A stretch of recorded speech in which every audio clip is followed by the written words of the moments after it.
I'm Davey. I'm awesome. Welcome to the Comment Corner, where you guys make comments on my videos, and I respond every week. And in between responding to your comments, a couple was having a date at a restaurant. The woman says to the man, "Say something that'll get my heart racing." He tells her, "I forgot my wallet." So, kicking off this week's Comment Corner with last week's Comment Corner, Law Dad jokes.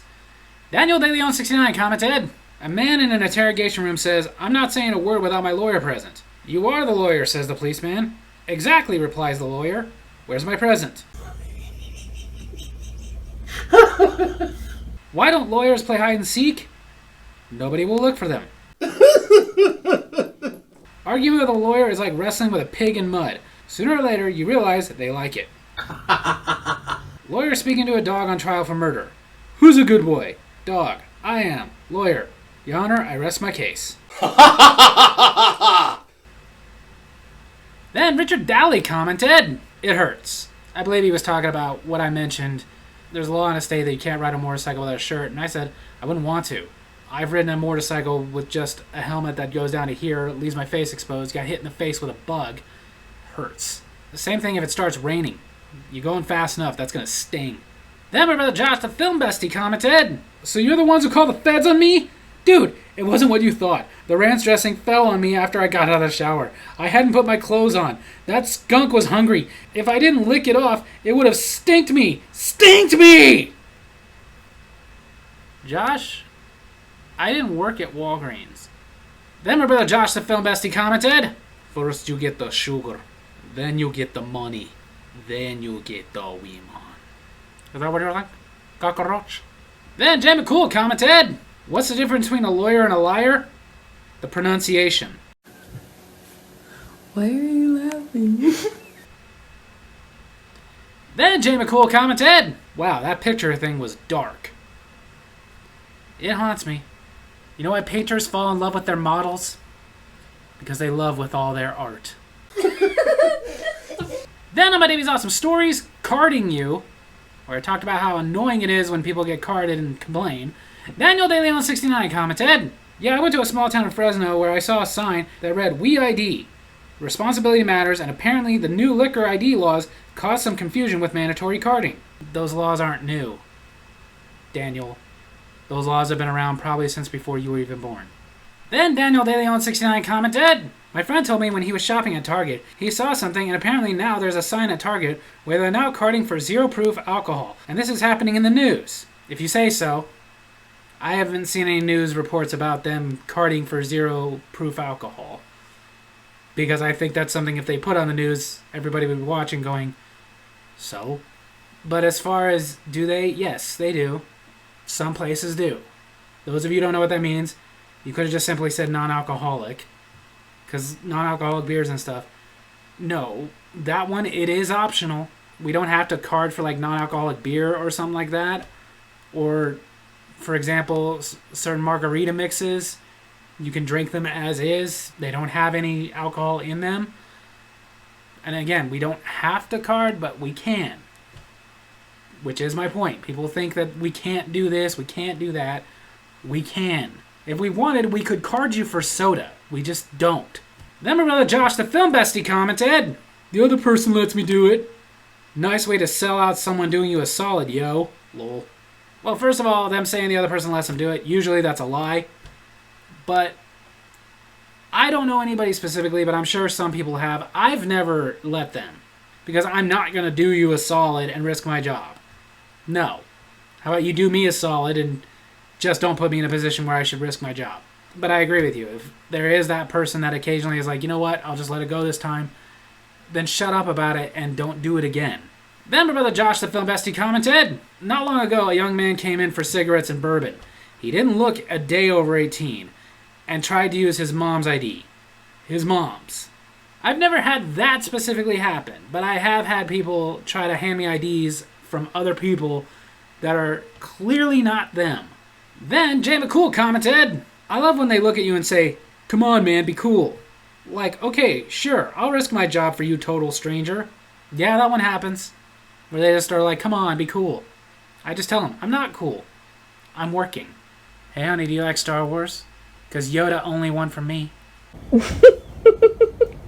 Then on my Davies Awesome Wrestling, where I reviewed WWE's Royal Rumble 2025, Daniel DeLeon 69 commented, I like the surprise returns and debuts, including Alexa Bliss, Jordynne Grace, AJ Styles, TNA Champion Joe Henry, and CM Punk and John Cena. Those two weren't surprises. Not to mention the rest of the matches were also awesome, except for the Women's Royal Rumble, which is still good, but I would have preferred Roxanne Perez to win the Rumble instead of Charlotte. 28 out of 29 of those women I would have preferred other than Charlotte. Then Daniel DeLeon 69 commented, I'm happy Jey Uso won the Royal Rumble this year, and my prediction would have been John Cena or CM Punk to win. But when Jey eliminated Cena and swerved us all, then I started realizing that they are going to push Jey Uso and he's going to get his rematch with Gunther at WrestleMania 41. Oh, after he won you realized he's going to go to WrestleMania? Then Daniel DeLeon 69 commented, Hey Davey, do you think that CM Punk will get his WrestleMania main event that he's been dreaming of since he didn't win the Royal Rumble this year and he's stuck in a feud with Seth Rollins and Roman Reigns? I don't know. Maybe. I don't think so, though. I don't really do much with the predictions, but if I have to make a prediction, I'm thinking night 1 it's going to be Jey Uso versus Gunther, and night 2 it's going to be Cody Rhodes versus John Cena. What are the outcomes of those going to be? I don't know. And who knows? It might change. Maybe John Cena's going to wrestle WrestleMania but not main evented. I think, honestly, that would be sad, though, because, like I said, if anybody deserves it, it's him. With CM Punk, I think, honestly, they're just going to build this up for a year. And then my brother Josh, the film bestie, commented, Who won? Who won? You know what? I'm still at the beginning of this review. I'll wait till the end to find out. Good idea. Then my brother Josh, the film bestie, commented, I love me some Charlotte Flair. Glad she won. Before I get to my response, Jay McCool replied, You're the only one happy with her winning. Jay, I don't know if that's even his real opinion. He doesn't really watch wrestling much.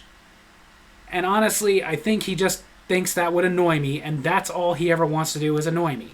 Like a little child, he's that kind of person. Like, that bugging you? That bugging you? I'm gonna keep doing it because it bugs you. So don't take it to heart. Then, my brother Josh, the film bestie, commented, Wow, Gorilla Arm Cena didn't win? Cray cray. Yeah, but I'm glad with who won. I think that was a better way to go. Then Jay McCool made his own comment. Like you and your son, my dad and I were watching this together, and it blew our minds when Jey Uso won. When Charlotte Flair won, I thought it was a sign this was going to suck, but it ended strong. You know, when Charlotte Flair won, I thought the same thing. I was like, oh, great, this is going to be disappointing. Then the next two matches were really good, and the Royal Rumble was good, and when it came down to John Cena and Jey Uso, I really believed it was going to be John Cena, and I would have been okay with that, but Jey Uso just put that, no pun intended, over the top. Hey, honey, call me Shrek, because I'm head ogre heels for you. And then on my Davies Awesome Food, where I reviewed Dr. Pepper Blackberry, Daniel DeLeon 69 commented, I gotta say, the Dr. Pepper Blackberry drink is delicious, and you can almost taste the blackberry. I didn't almost taste it. It's very much there. Then Daniel DeLeon 69 commented, I'm sad they don't have this drink too, but maybe one day or so they could bring back every once a year in stores if they decide to bring it back. I have no idea what you were saying there. Then my brother Josh, the film bestie, commented, I tried it first, slap monkey. Congratulations. Then my brother Josh, the film bestie, commented, my friend said he was addicted to Dr. Pepper. I told him, dude, just can it. Dude! What's Dr. Pepper's favorite Shakespeare play? A Midsummer Night's Cream Soda. I'm writing a children's book about Dr. Pepper. It's a soda-pressing tale. I met a guy who claims Dr. Pepper is in his bathtub. I think he's soda-looting himself. Wait, I don't get it. That can of Dr. Pepper had me laughing so hard. I thought it was a stand-up comedian. I wrote a song about Dr. Pepper. It's a real thirst trap. That's funny to me. What kind of a doctor is Dr. Pepper? He's a physician. Then my brother Josh, the film bestie, commented, Mr. Pibb, the war is on. Dude, how many wars are on? Every week you're pretending to be offended by something I said.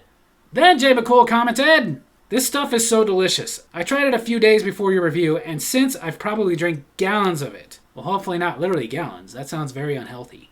But it is delicious. Hey, honey, do you like Mexican food? Because I want to wrap you in my arms and call you my burrito.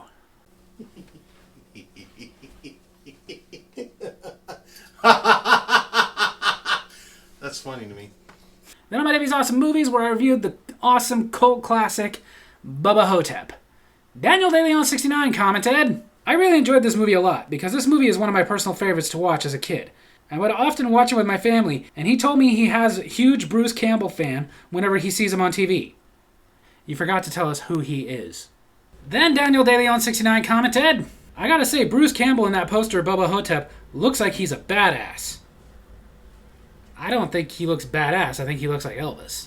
Then Daniel DeLeon69 commented, I was just watching Bubba Hotep on Tubi last night, while I was watching your movie review on Bubba Hotep. Cool. Then my brother Josh, the film bestie, commented, did you know Elvis was a big fan of chicken strips? He even wrote a song about them. Love 'em tender. What do the Queen and Elvis have in common? They both croaked on the throne. What does Elvis wear on his feet when he can't find his blue suede shoes? His jailhouse Crocs. A bus full of Elvis enthusiasts have crashed on their way to an Elvis convention. Witnesses say no one was injured, but they're all shook up. What would Elvis be doing if he was alive today? Probably banging on the lid of his coffin. What's the difference between Elvis and a millennial's spirit? Some people still think Elvis is alive.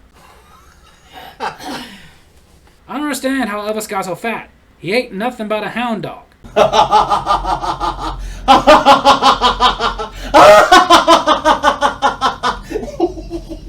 What did Elvis say about Russia? Only fools Russian. Uh-huh. Then my brother Josh, the film bestie, commented, I was gonna smoke that roach, you jerk. I mean, I did, after it dried. Tasted funky. Not the kind of roach I was talking about. Not the kind of roach I am ever talking about. Then my brother Josh, the film bestie, commented, calm down, Davey. Let's head down and have a few drinks by the creek. Then my brother Josh, the film bestie, commented, Ron Perlman is set to play Elvis. It needs to happen. Who knows? Then Jay McCool commented, I love Bubba Hotep. One of my favorite B movies ever. Like they said in My Name is Bruce. Everyone loves Bubba Hotep. Then Jay McCool commented, I figured this one you and your brother would have done it together. Honestly, until I made this review, I didn't know he had ever even seen Bubba Hotep. Then Jay McCool commented, as much as I want them to make Bubba Nosferatu, with how long it's been, I don't think it's going to happen. Probably not, but you never know, Jay. Just keep the faith. A patient with a broken leg said to his doctor, I have a crutch on you.